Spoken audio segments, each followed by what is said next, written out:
Hello नमस्कार। मैं doctor Surendra Khansli ज्योतिष आचार्य ज्योतिष की इस नई श्रृंखला में आपका स्वागत करता हूं। दोस्तों, आज बात करने जा रहे हैं वृश्चिक राशि की, जो स्कॉर्पियो साइन है।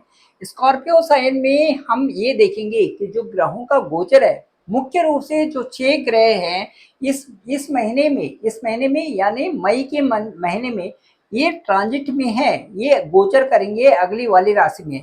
ये बड़ा महत्वपूर्ण है। जो जो ग्रहों का गोचर है इस समय बहुत महत्वपूर्ण है आपके लिए, वृश्चिक राशि के लिए। साथ साथ में कुछ ऐसी चीजें हैं जो कि आपको बहुत ध्यान रखनी है। उनमें सबसे पहले ये है कि जैसे बोलते हैं ना कि एक लग्न को लगन लगना, आपकी जैसे कार्यों के प्रति एक लगन लग जाना, वो बहुत ही महत्वपूर्ण इस समय वृश्चिक राशि वालों के लिए है। क्योंकि जैसे जैसे कि आप ये समझिए कि यदि कार्यों के प्रति आपकी लग्न है तो जो ग्रहों का गोचर है वो आपको कम प्रभावित करेगा। सीधे सीधे बात ये है। अब राशि के जो लॉर्ड हैं, आप ये देखिए, राशि के जो लॉर्ड हैं मंगल, वो मंगल आपके 9वें भाव में यानी कि लक हाउस में है। लक हाउस में है और यहाँ पर वो नीच के मंगल हैं, डेबिलिटेड हैं। इसलिए मंगल का जो प्रभाव है न केवल आपकी लक हाउस में है बल्कि आपके 6th हाउस को भी प्रभावित कर रहा है। 6th हाउस में सूर्य का गोचर भी है। साथ साथ में सूर्य तो अब 14th को आपके ठीक जो है 7th हाउस में आ जाएंगे। लेकिन तब तक भी ये प्रभाव जो है यहाँ पर मंगल का, एक तो 6th हाउस जो रोग का हाउस होता है उसमें भी है, साथ साथ में आपके आपके लग्न से भी है और साथ साथ में आपके 9वें भाव पर भी प्रभाव है। तो कहने का मतलब यदि नीच का कोई ग्रह है तो आंशिक प्रभाव जरूर दिखाएगा।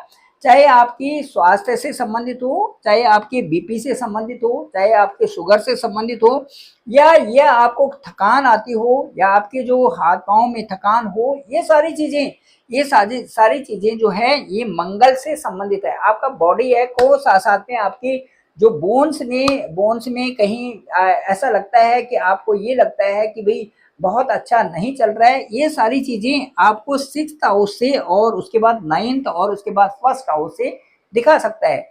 लेकिन ये संभवतया है, ऐसा नहीं है कि ये चीजें हो ही, क्योंकि वो आपकी दशा और अंतरदशा के ऊपर बहुत ज्यादा निर्भर करता है कि आपकी दशा और अंतरदशा क्या चल रही है।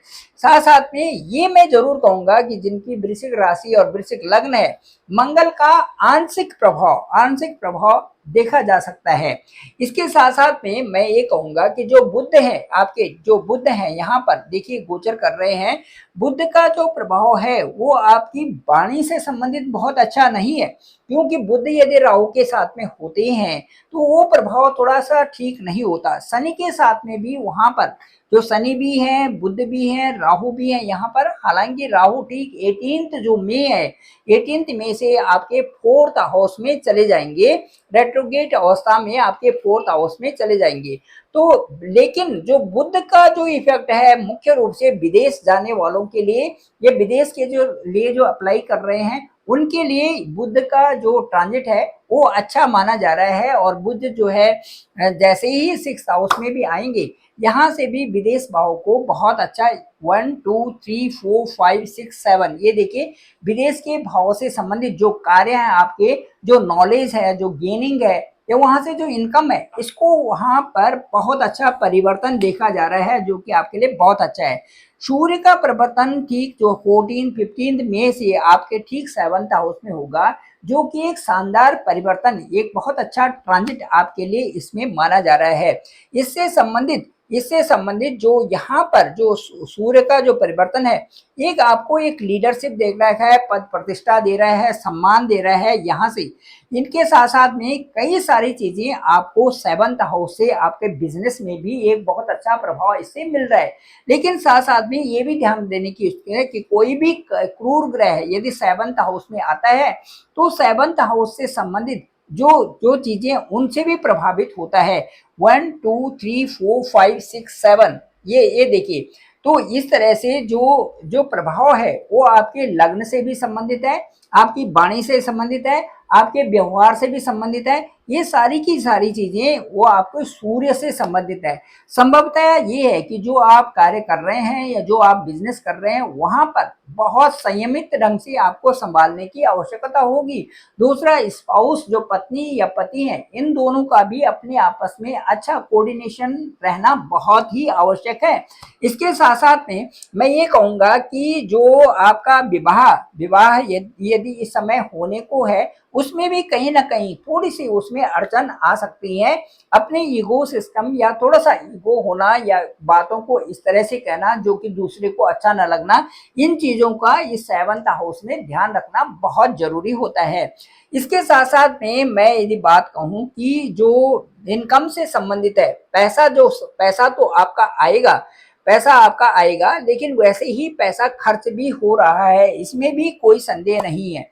तो ये मैं ये कह सकता हूं कि यदि इसमें क्योंकि आपका स्कॉर्पियो साइन है और यहाँ पर इनकम हाउस में आपका यहाँ पर 6 अंक है, बुध का हाउस है, बुध जो ट्रांजिट कर रहे हैं, तो इससे आपकी जो सबसे अच्छी बात ये होगी कि जो कुछ कुछ गण जो एक पूजा प्रकाश जो कर्म पूजा प्रकाश है, जो उसमें जो नित्य कर्म पूजा प्रकाश है गीता प्रेस गोरखपुर की, उसमें गणेश अथर्व शीर्षम दे रखा है। गणपति जी के बहुत सारे उसमें स्त्रोत दिए गए हैं। गणपति अथर्व शीर्षम का यदि पाठ करते हैं तो वो बहुत अच्छा रहेगा बुद्ध को ठीक करने के लिए। यदि बुद्ध और विवेक, हमारी बुद्धि ठीक हो जाती है तो उससे हमारे कार्यों में प्रोग्रेस 100% होती है। इसके साथ साथ में मैं आपको ये बताऊंगा कि जो दाम्पत्य जीवन से संबंधित है और बिजनेस है, ये जरूर प्रभावित आपका किसी न किसी तरह से हो रहा है। अब सूर्य की बात करें तो सूर्य आपके लिए अच्छे हैं, लेकिन थोड़ा सा सूर्य से संबंधित यदि दान करते रहें आप, सूर्य को अर्घ्य देना, ये सभी चीजें आपके लिए अच्छे होंगी। गुरु आपके लिए कई कारणों से, यहाँ पर देखिए गुरु जैसे ही आपकी 14th मई को आपके जैसे ही यहाँ पर आपके 6th हाउस में आते हैं, यहाँ पर आते हैं तो 8th हाउस में आते हैं, जैसे ही यहाँ से 8th हाउस में आते हैं जुपिटर, तो 8th हाउस बहुत अच्छा नहीं कहा जा सकता। तो ये सूर्य का गोचर 15th को है और जो जुपिटर का गोचर ये 14th मई को है। तो 14th मई को ये आपके 8th हाउस में आएंगे। 8th हाउस बहुत अच्छा नहीं गिना जा रहा है, क्योंकि यदि राहु से भी यहाँ से देखें 1 2 3 4 5 राहु की भी यहाँ दृष्टि है। राहु यदि बृहस्पति के साथ में कहीं पर होते हैं तो बहुत सारे कार्यों में अड़चन आती है। बने बुने कार्य, सरकारी पद जो इंक्रीमेंट हो रहा है, सरकार में यदि आपका प्रमोशन हो रहा है, वहां पर कहीं ना कहीं बाधा जरूर डालते हैं राहु। यदि जुपिटर को एस्पेक्ट करते हैं, यदि उसके साथ में है, तो यदि उस समय दशा और अंतरदशा में बृहस्पति के साथ में राहु है, बहुत ज्यादा प्रभावित करते हैं। क्योंकि अष्टम के बृहस्पति हैं तो यहाँ पर ये लगेगा कि बहुत अच्छे प्रभाव यहाँ से नहीं दिखाई दे रहे हैं। ये प्रभाव जैसे जुपिटर क्या होते हैं, एक हमारी एजुकेशन है, हमारी रेपुटेशन है, हमारे जो मैरिजेस हैं, हमारी संतान है, हमारी धन संपत्ति है, हमारी वाणी है, ये सब को ये जो 5th स्थान है यहाँ से संबंधित बृहस्पति की बहुत सारे जो कारक हैं, कारक तत्व हैं, उनको प्रभावित करता है। यदि बृहस्पति 6 8 12 में होते हैं तो इनका प्रभाव भी जो है उसी तरह से उन स्थानों में वो बहुत अच्छा प्रभाव नहीं देखा जा सकता। इसके साथ साथ में जो राहु का जो ट्रांजिट है, राहु आपके 4th हाउस में है। 4th हाउस में राहु यहाँ पर ठीक है, लेकिन कुछ हद तक यहाँ पर हमारी जो लग्जरी लाइफ है उसमें कहीं ना कहीं प्रभावित होते हैं। हालांकि राहु कई कारणों से यहाँ पर इसलिए ठीक है कि यहाँ पर शनिवत राहु हैं, शनि के घर में हैं और शनि से संबंधित रिजल्ट देंगे, और शनि आपके ठीक जो है 5th हाउस में रहेंगे। तो इस तरह से राहु का प्रभाव यहाँ पर अच्छा और परिवर्तनशील आपको लिए बन रहा है। हो सकता है कि आपके साथ में कुछ परिवर्तन आ रहे होंगे, या आपके जो जमीन या मकान का कार्य शुरू हो रहा होगा, और उसके साथ साथ में मुझे लगता है कि वहां पर कोई नया जो परिवर्तन है वो आपके लिए अच्छा ही हो रहा है, क्योंकि राहु जिस हाउस में रहते हैं उससे संबंधित चीजों को बढ़ावा देने के लिए बहुत तत्परता वहां पर दिखाते हैं। लेकिन राहु से संबंधित आपने जो भी कार्य करने हैं उस पर अपने व्यवहार पे भी नजर लगानी है, नजर रखनी है कि आपका व्यवहार कैसे लोगों के साथ में हो रहा है और जो वहां पर लोग हैं उनके साथ में भी अच्छा व्यवहार रखें। यहाँ पर माता से दूरी हो सकती है या घर परिवार के लोगों से दूरी भी यहाँ पर बनाते हैं राहु, इसलिए इन चीजों को भी आपको ध्यान में रखना जरूरी है। तो ये था स्कॉर्पियो साइन का। स्कॉर्पियो साइन के लिए मैं विशेष करके बोलना चाहूंगा कि स्कॉर्पियो साइन का बहुत अच्छा प्रभाव है। यदि विशेष करके आप अपने कार्यों पर ध्यान देते हैं, फोकस्ड करते हैं, तो आपकी जो प्रेरणा है, जो अंदर से कार्य करने की जो आपके साथ में कैपेबिलिटी है, जो क्षमता है और जो मेथड्स हैं आपकी, वो डिफरेंट हैं। इसलिए उन डिफरेंट जो मेथड्स हैं उनको अप्लाई करने का वक्त, सही वक्त यही है और सही ढंग से आप अप्लाई करते हैं और उन पर चलते हैं तो आपके कार्य भी सिद्ध हो रहे हैं और आप सही दिशा में आगे भी बढ़ रहे हैं। Thank you very much. Doctor Surendra Khansli, ज्योतिष आचार्य।